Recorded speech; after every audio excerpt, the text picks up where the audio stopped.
The Doll That Wanted a Family, Ash Hollow, Maine.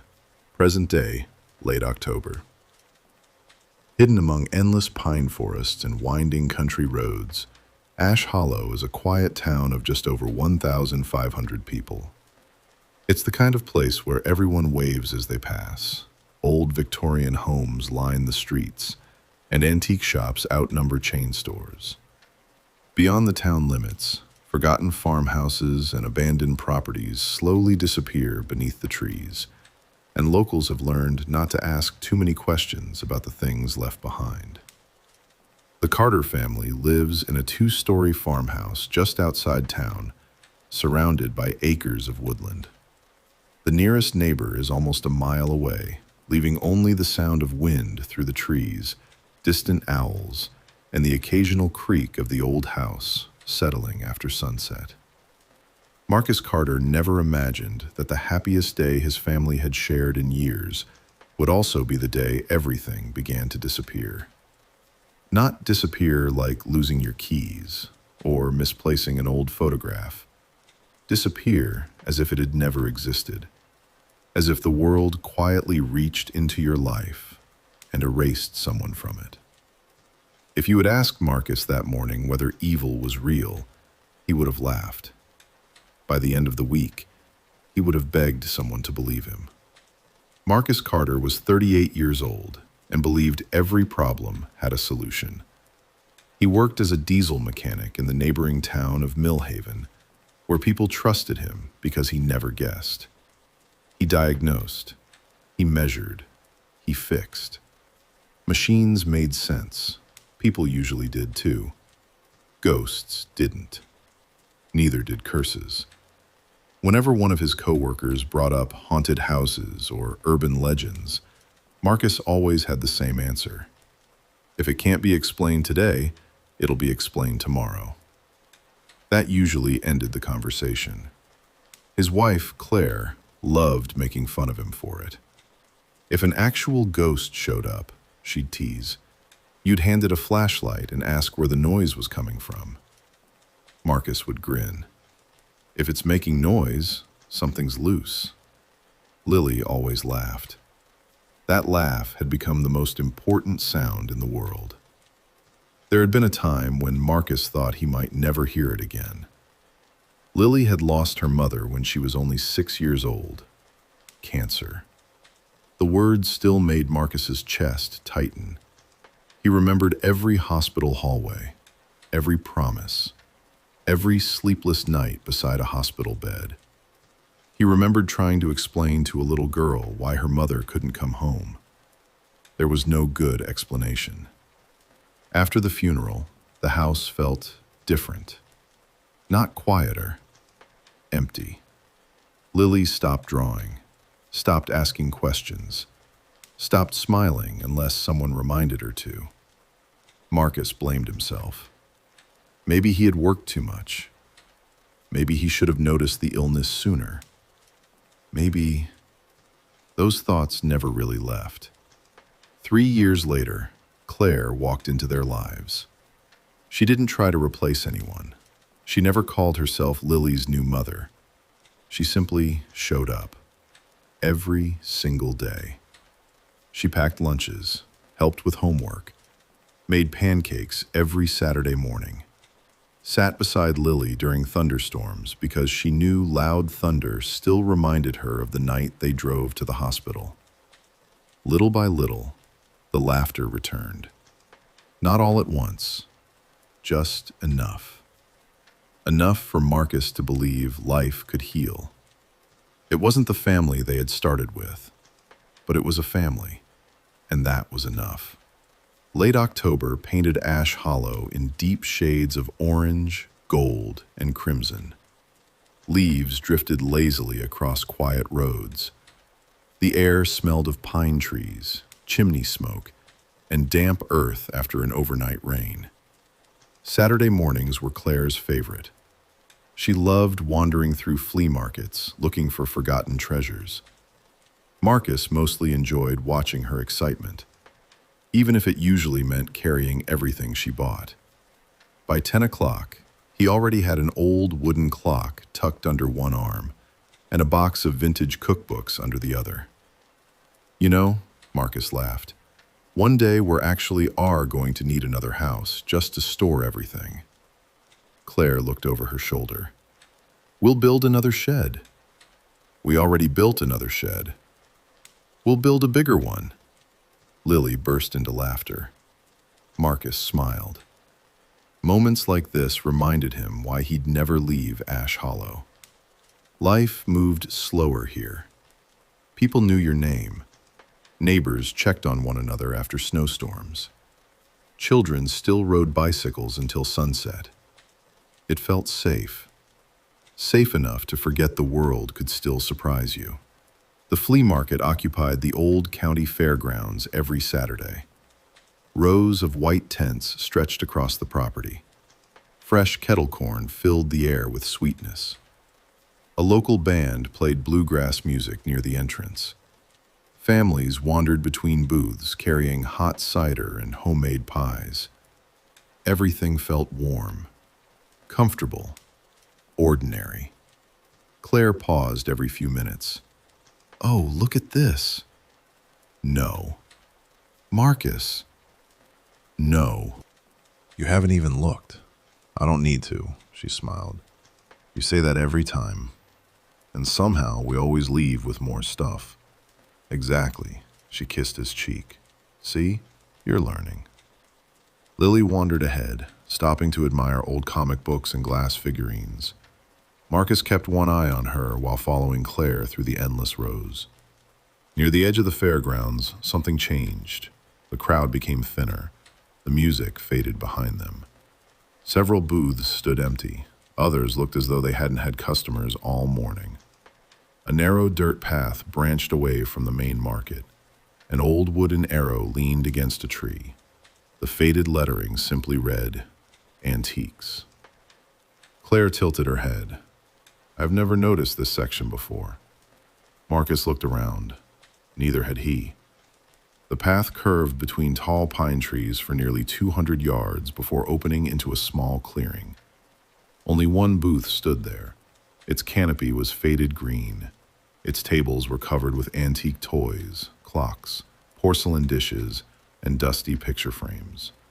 There were no price tags, no decorations, no other shoppers.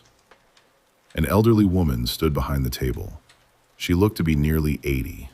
Long silver hair rested neatly over one shoulder. Her dark coat seemed far too heavy for the mild autumn weather. She smiled the moment she saw Lily. Not Marcus, not Claire, Lily. Good morning, she said softly. Her voice sounded almost musical. Claire smiled back. You've got beautiful antiques. They've all belonged to families. Something about the answer felt strange. Marcus couldn't explain why. He simply smiled politely and began browsing. Old clocks, pocket watches, faded family photographs, children's toys. Every item looked remarkably well preserved. Then Lily stopped walking. Dad? Marcus looked over. She was staring at a porcelain doll sitting alone on the highest shelf. It wore a cream-colored lace dress. Its brown curls rested perfectly on its shoulders. Its blue glass eyes reflected the morning sunlight. Unlike most antique dolls, its face wasn't cracked. It looked peaceful, almost lifelike. I've never seen one like that. The old woman walked over slowly. Her name is Eleanor. Marcus frowned. You named it? The woman smiled. I didn't. Lily reached toward it. Marcus instinctively stopped her. Careful. The old woman nodded approvingly. Most people touch her immediately. Claire laughed. She's beautiful. Marcus looked closer. The craftsmanship was incredible. Every stitch in the dress appeared handmade. Even the tiny leather shoes showed almost no wear. It looked less like a toy and more like something meant to be displayed forever. How much? Claire asked. The woman looked directly at Lily. She isn't sold. Claire seemed confused. Oh. The woman smiled again. She's given. Marcus raised an eyebrow. Given? To the family that needs her. A cold breeze swept through the clearing. The wind chimes hanging from the booth rang softly. For just a moment, the doll's head appeared to be facing Marcus. He blinked. Now it was looking at Lily again. He shook off the feeling. It had to be the angle, nothing more. The old woman carefully lifted the doll from the shelf. She placed it into Lily's hands. Lily's eyes lit up brighter than Marcus had seen in months. Can we keep her? Marcus looked toward Claire. Claire smiled. It's just an old doll. Marcus hesitated. Something about the woman, something about this isolated booth, didn't feel right. We really don't need, please? Lily almost never asked for anything. Marcus looked into her hopeful eyes, then at Claire, then back at the doll. Finally, he sighed. All right. He reached for his wallet. How much do I owe you? The old woman slowly closed his hand around the money before he could remove it. I told you. She isn't sold. She chooses. Marcus frowned. I can't just take it. You aren't. Her smile never changed. You're accepting her invitation. Before Marcus could ask what she meant, another gust of wind swept through the clearing. Leaves spiraled around the booth. For only a second, Marcus looked away. When he turned back, the old woman was gone. The chair behind the table sat empty. The booth was deserted. Even stranger, there was no sign anyone had been there at all. Marcus stared at the empty booth. For several seconds, none of them moved. The breeze settled. The trees stood perfectly still. The chair behind the table gently rocked once, then stopped. Claire frowned. Where did she go? Marcus looked around the clearing. There was nowhere to hide. The woods behind the booth stretched for hundreds of feet in every direction. No trails, no parked vehicle, no sound of footsteps. Nothing. Maybe she stepped away, Claire suggested. Marcus wasn't convinced. In 5 seconds? Lily hugged the porcelain doll against her chest. I like her. Marcus forced a smile. Yeah. He looked back toward the empty chair. Let's just head home. The walk back to the main flea market felt strangely longer than before. Marcus glanced over his shoulder more than once. Every time he did, the path behind them looked empty. Almost too empty. When they reached the crowded fairgrounds again, the sounds of music and conversation returned instantly, as if someone had turned the volume back on. Marcus finally relaxed. He laughed quietly. I'm getting old. Claire smiled. What now? I let an empty antique booth creep me out. She slipped her hand into his. It was a little strange. A little? The woman disappeared. Maybe she ducked behind something. There wasn't anything to duck behind. Claire shrugged. Then maybe she's just really good at disappearing. Marcus chuckled. There you go again. What? Always looking for the mysterious answer. It's more fun. They stopped for lunch at a small diner on the edge of Ash Hollow before heading home. Lily sat the doll carefully beside her in the booth. The waitress smiled. What a beautiful doll. Lily beamed. Her name's Eleanor. The waitress tilted her head. That's funny. What is? I could have sworn she blinked. Marcus laughed politely. Pretty realistic, isn't she? The waitress smiled awkwardly. I guess so. As she walked away, Marcus glanced toward the doll. Its blue eyes reflected the overhead lights. Completely still. Just porcelain. Nothing more. The drive home took nearly 30 minutes. Ash Hollow slowly disappeared behind them as winding country roads carried them deeper into the forest. Golden leaves drifted across the windshield. The farmhouse appeared at the end of a long gravel driveway surrounded by towering pine trees. Marcus had always loved how peaceful it felt. Today, the silence seemed heavier. Claire unpacked the antiques while Marcus carried everything inside. The old clock went into the living room, the cookbooks into the kitchen, a vintage lamp onto the hallway table. Lily carefully carried Eleanor upstairs. Marcus watched her disappear around the corner.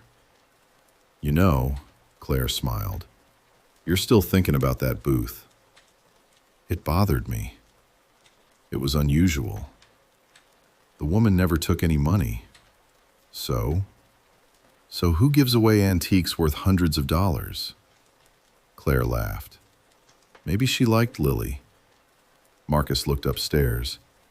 I hope that's all it was. By evening, the house felt normal again. Claire cooked dinner while Marcus repaired a loose cabinet hinge. Lily sat quietly in the living room coloring. The doll rested on the couch beside her. Every few minutes, Marcus found himself looking toward it, not because it moved, because it didn't. No matter how Lily shifted around, the doll somehow always remained perfectly upright. Perfect posture, perfect expression, perfect smile. It was almost unsettling. Dinner was louder than usual. Lily laughed through most of the meal. Claire told stories about embarrassing customers she'd met at the bookstore.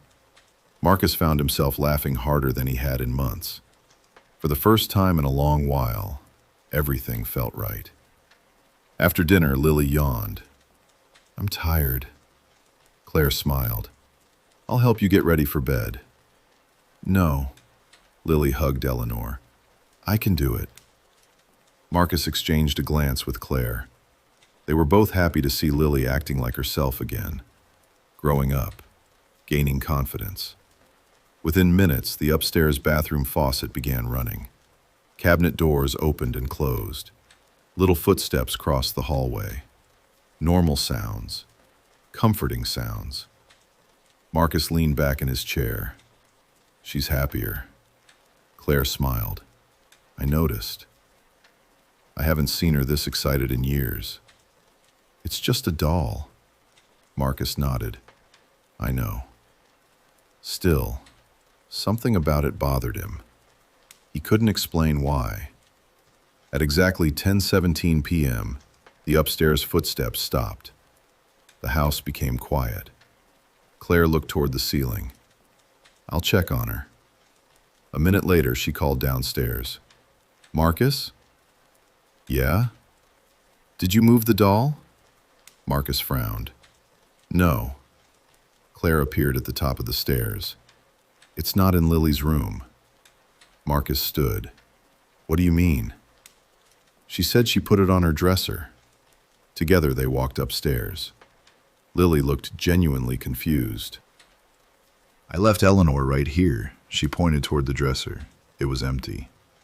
Marcus checked beneath the bed, inside the closet, behind the curtains. Nothing. Claire searched the hallway, bathroom, guest room. No doll. Marcus frowned.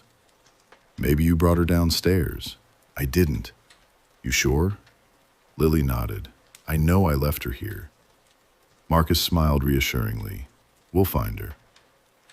The search lasted nearly 15 minutes. Marcus checked the garage, the porch, even the truck. Nothing. Finally, Claire opened the pantry. There she is. Marcus walked over.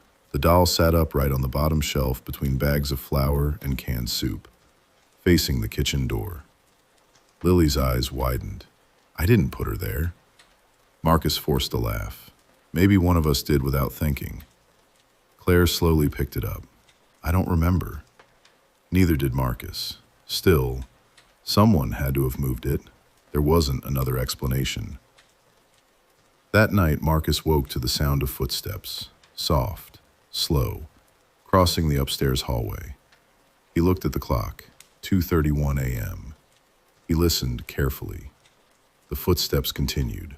Lily must have gotten up for water. He rolled over, then stopped. Lily's bedroom was at the opposite end of the hall. These footsteps were walking toward the staircase. Marcus climbed out of bed. The hallway was dark. Moonlight spilled through the windows. Everything looked still. He quietly walked toward the stairs. Halfway there, he froze. At the bottom of the staircase, someone was standing in the living room, small, motionless. Marcus couldn't make out details in the darkness, only a silhouette. Lily? No answer. He flipped on the hallway light. The living room was empty. Marcus frowned. He slowly walked downstairs. Nothing. Kitchen, dining room, front hallway, empty. Then he noticed something. The doll. It sat perfectly upright on the couch, facing the staircase. Its head tilted ever so slightly upward, as though it had been watching him descend. Marcus stared for several seconds. Finally, he sighed. I'm tired. He picked Eleanor up and carried her back upstairs. This time, he placed her on Lily's dresser himself. There. He looked directly at the doll. You stay here. Its painted smile never changed. Marcus switched off the light and returned to bed. Neither he nor Claire noticed that after the bedroom door closed, the doll's shadow remained standing, even though the doll itself was sitting perfectly still. Marcus barely slept. Every time he closed his eyes, he pictured the doll sitting alone in the dark, facing the staircase. When his alarm rang at 6:30, he felt like he'd never fallen asleep at all. He dressed quietly and headed downstairs. The house was silent. Claire was still asleep. Lily's bedroom door remained closed. Marcus started the coffee maker before stepping into the living room. His eyes immediately drifted toward the couch. Empty. He frowned. He had carried Eleanor upstairs himself. He remembered setting the doll on Lily's dresser. He remembered telling it to stay there. Trying not to feel ridiculous, he climbed the stairs. Lily was still asleep beneath a pile of blankets. The dresser sat against the far wall. Empty. The doll wasn't there. Marcus slowly scanned the room. Nothing. A strange knot formed in his stomach. Lily. She stirred. Did you wake up during the night? She rubbed her eyes. No. Did you move, Eleanor? No. Marcus smiled gently. It's okay if you did. I didn't. She sounded confused. Marcus searched beneath the bed. Nothing. Inside the closet. Nothing. He walked back downstairs.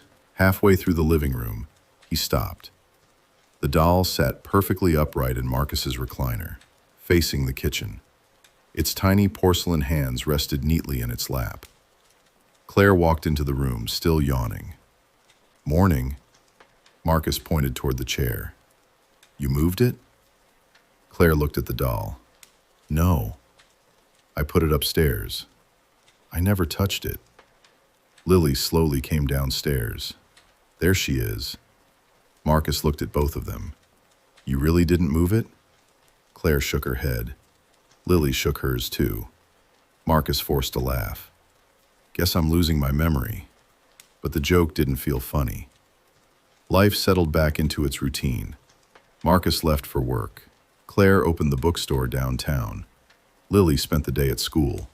By evening, Marcus had almost convinced himself he'd simply forgotten moving the doll. People forgot little things all the time. Stress did that. Grief did that. He'd been under plenty of both. That explanation worked. Until dinner. Claire set 3 plates on the table. Roast chicken, mashed potatoes, green beans. Lily reached for a dinner roll. Marcus smiled. This smells amazing. Claire laughed. I know. Miracles do happen. Marcus looked around. Something felt off.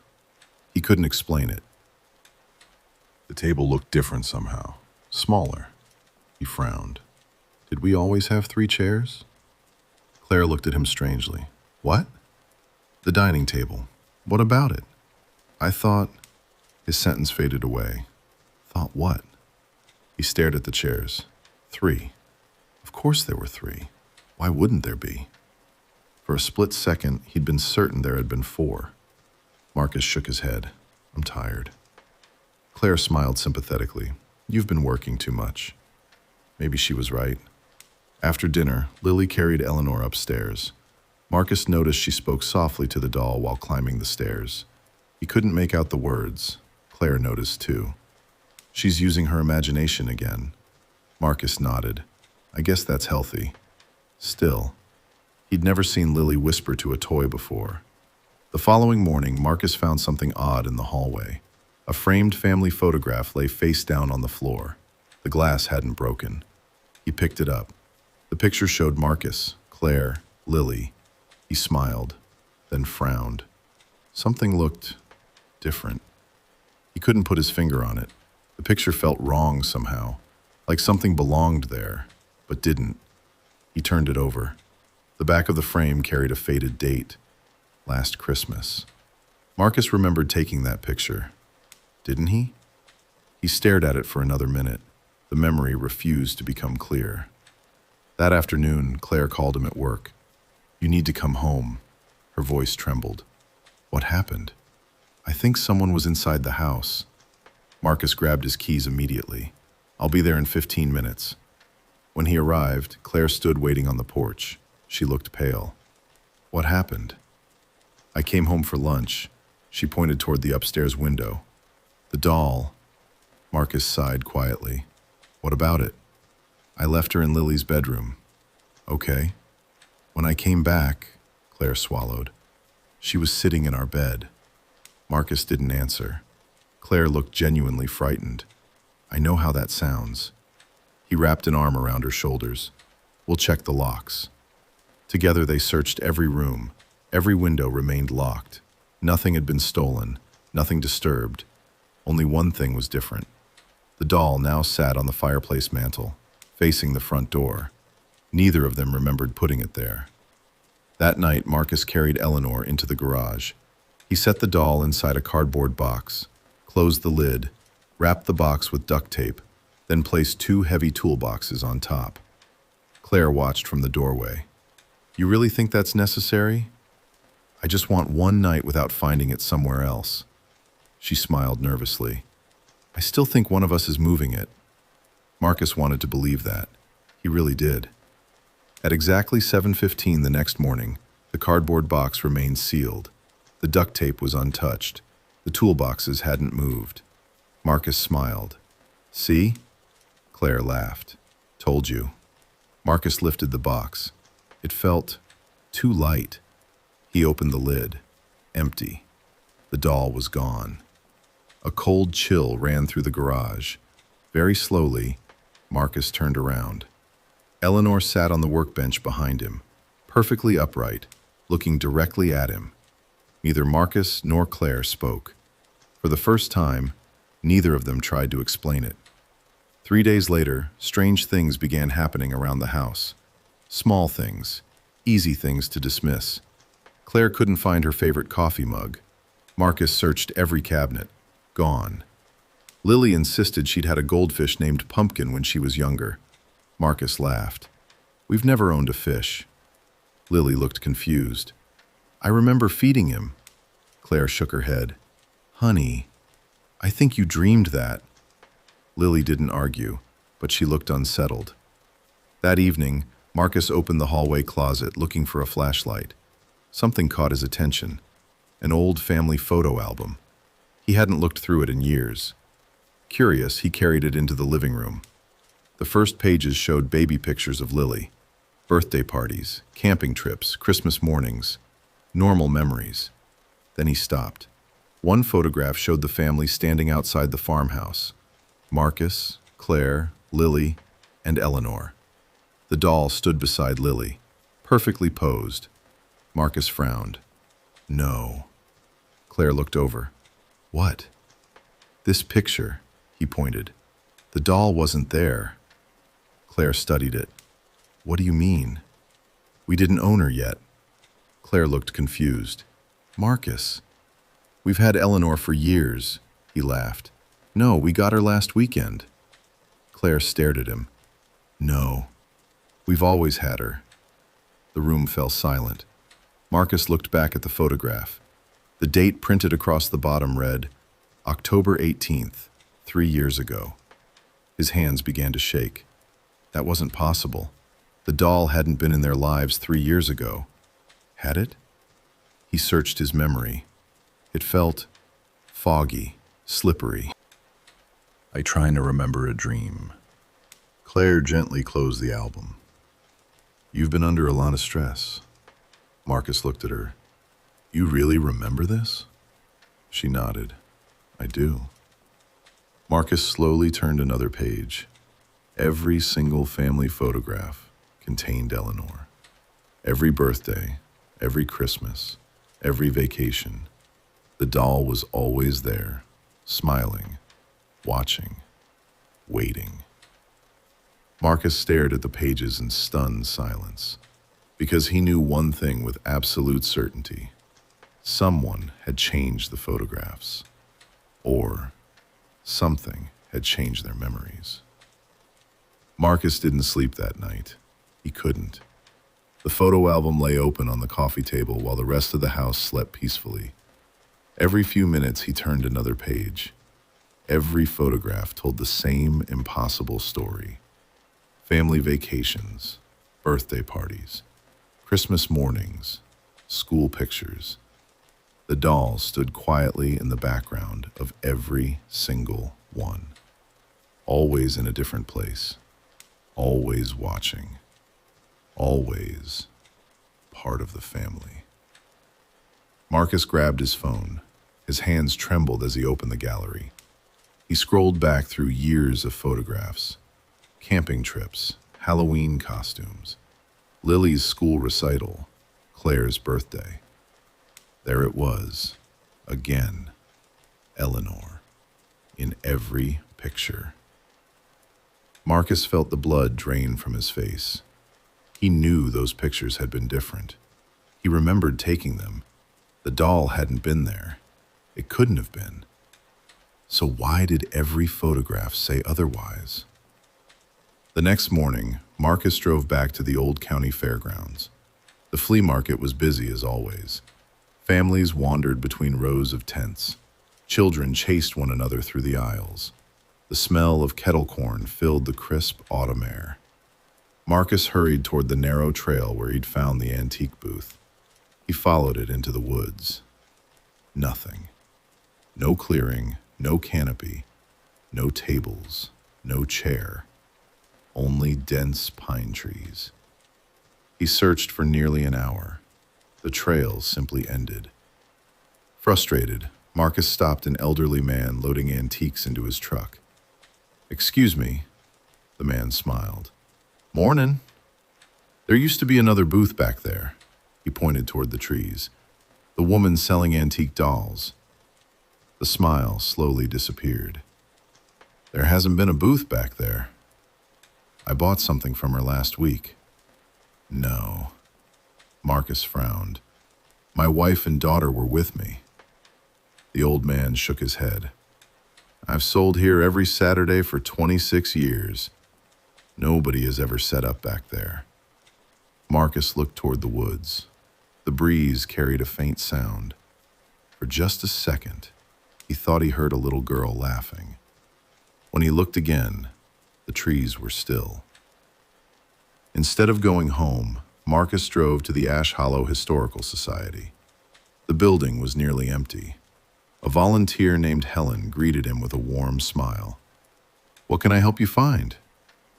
I'm looking for information about antique dolls. She laughed softly. That's a broad subject. Marcus hesitated. It belonged to an elderly woman. Long silver hair? Dark coat. Helen's smile faded. What did you say her name was? I never got one. Marcus described her in detail. Helen slowly walked toward a filing cabinet. After several minutes, she returned carrying an old newspaper. She placed it on the desk. The headline read, "Local toymaker's wife dies in house fire." The accompanying photograph showed a woman standing beside dozens of handmade porcelain dolls. Marcus's heart nearly stopped. It was her, the same woman from the flea market.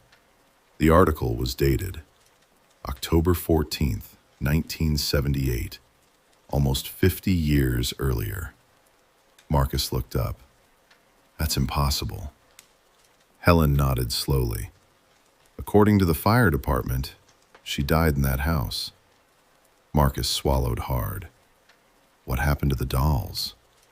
No one knows. Marcus drove home in silence. Rain had begun falling. By the time he pulled into the driveway, the farmhouse looked darker than usual. Claire met him at the front door. "You've got to see this." Her voice trembled. She led him into the living room. The family portrait hanging above the fireplace had changed. Marcus stared. The picture now showed only 3 figures: Claire, Lily, the doll. Marcus wasn't in it. His smile disappeared. "What is this?" Claire looked confused. "What do you mean?" "I was standing right there." Claire frowned. "No. This is how it's always been." Marcus turned toward her. "What?" She laughed nervously. "Marcus, you've always hated having your picture taken." Marcus felt the room spin. "No. I took this picture." Claire looked at him as though he had said something ridiculous. "You couldn't have. You weren't even home that day." Marcus ran upstairs. He searched every bedroom, every closet, every drawer. He found more photographs. Every single one was different. In each picture, he appeared a little farther away. Sometimes standing at the edge of the frame. Sometimes partially blocked by a doorway. Sometimes missing entirely. The doll occupied the empty space instead. It wasn't replacing Claire. It wasn't replacing Lily. It was replacing him. That evening, Marcus confronted Lily. "Honey, I need you to tell me something." She looked up from her coloring book. "Okay. When did we get Eleanor?" Lily smiled. "I don't remember not having her." Marcus forced another question. "Who's your dad?" Lily giggled. "You are." Relief flooded through him. Then she frowned. "At least, I think you are." Marcus froze. "What do you mean?" Lily looked toward the doll sitting across the room. "I get mixed up sometimes." Marcus slowly turned. Eleanor sat perfectly still. Her painted smile hadn't changed, but somehow it felt wider. That night, Marcus woke to voices. Not one, many. Soft whispers drifted through the hallway. He quietly stepped into the darkness. The whispers stopped. A faint glow spilled from Lily's bedroom. Marcus approached carefully. The door stood slightly open. Inside, Lily slept peacefully. The doll sat in the rocking chair beside her bed, facing the window. Marcus stepped into the room. The chair creaked, once, twice, then stopped. He picked up the doll. Its porcelain felt strangely warm, almost alive. As he turned toward the door, a small voice whispered behind him, "She loves us." Marcus spun around. Lily was still asleep. The room was empty. He hurried downstairs carrying Eleanor. This time he wasn't putting her in a box. He marched straight to the fireplace. Claire appeared in the hallway. "What are you doing?" Marcus didn't answer. He threw the doll into the flames. For one brief second, nothing happened. Then every light in the house went out. The fire exploded upward. A piercing scream echoed through every room. Not from the fireplace, from upstairs. "Lily!" Marcus raced toward the staircase. Claire was already running. They burst into Lily's bedroom. Empty. The bed was unmade. The window was open. "Lily!" Claire screamed.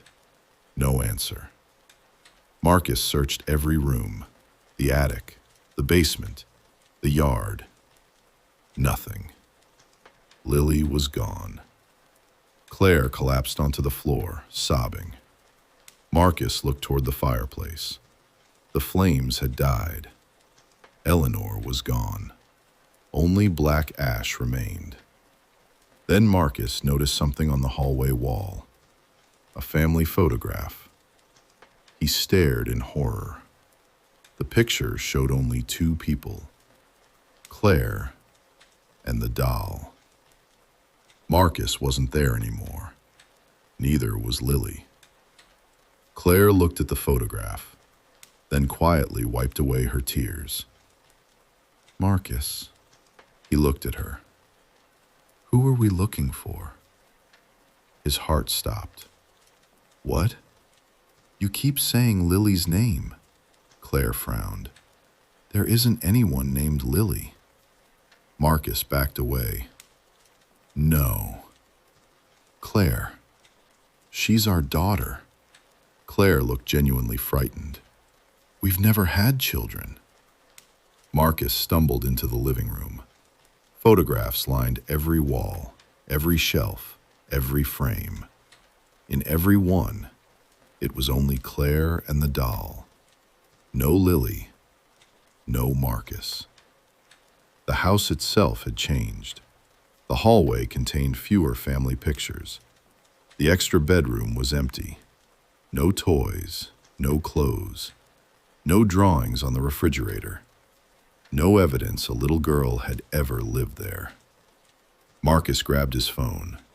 He opened hundreds of pictures. Only Claire and Eleanor. His hands shook violently. The doll hadn't just replaced someone. It erased them. Completely. From photographs, from memories, from reality itself. Everyone forgot. Except the person who would be next. Marcus looked toward the front door. He had to leave. Now. He reached for the handle. Before he could open it, a small voice spoke behind him. "Daddy?" Marcus turned. Lily stood in the hallway, smiling. She looked exactly the same, except her eyes. They were porcelain blue. She hugged Eleanor tightly against her chest. "We're finally a family." The lights went out. When they came back on, the hallway was empty. 3 months later, a young couple wandered through a roadside antique market nearly 200 miles away. Their little boy stopped at a small booth beneath a faded green canopy. "Mom?" He pointed toward a beautiful porcelain doll sitting alone on the highest shelf. "I've never seen one like that." Behind the table, an elderly woman smiled. "I know." She carefully lifted the doll into her hands. "Her name is Eleanor." She leaned forward, softly, almost lovingly. "She's been waiting for a new family."